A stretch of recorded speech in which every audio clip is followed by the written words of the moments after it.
You never think it's going to be you. You hear about these things, see them in movies, but you always assume they're just stories. I used to think that too until the night it happened to me. It was a typical Saturday evening, just another shift delivering pizzas.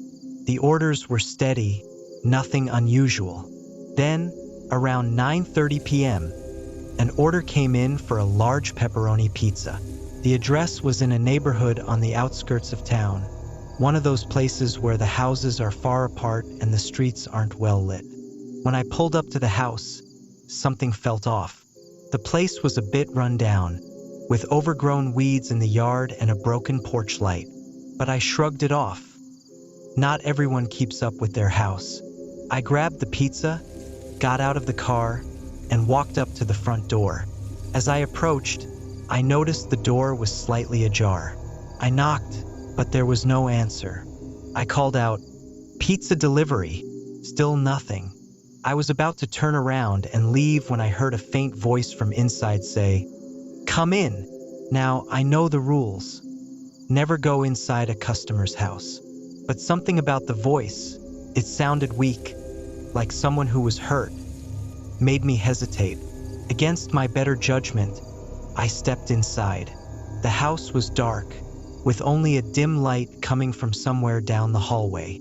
The air felt heavy, like something was pressing down on me. I called out again, "Hello? I've got your pizza."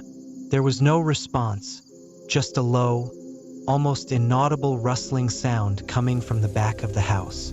I should have left right then, but I didn't. I walked further in, following the sound.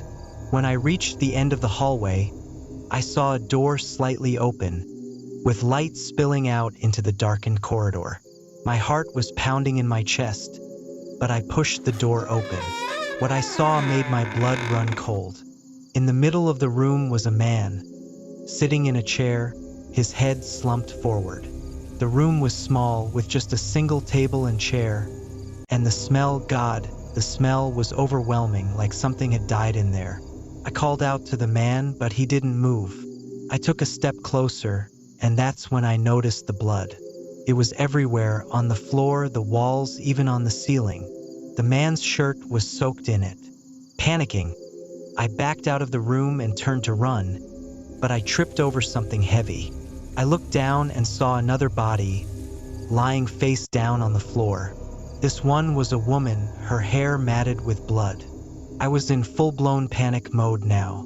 I bolted for the door, but as I reached the front entrance, I heard the same faint voice from before, but this time, it was coming from right behind me.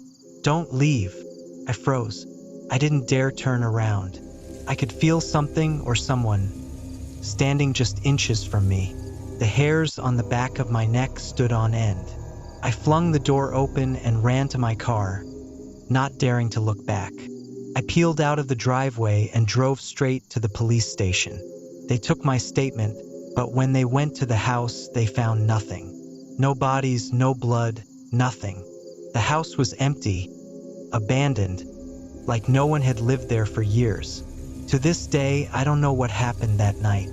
Maybe it was a prank, some sick joke, but it felt real, too real. I haven't been able to shake it since. I quit my job the next day. I couldn't do it anymore, not after that. So, to anyone listening, if you ever find yourself in a situation where something doesn't feel right, trust your gut. Get out while you can, because you never know what's waiting for you on the other side of that door.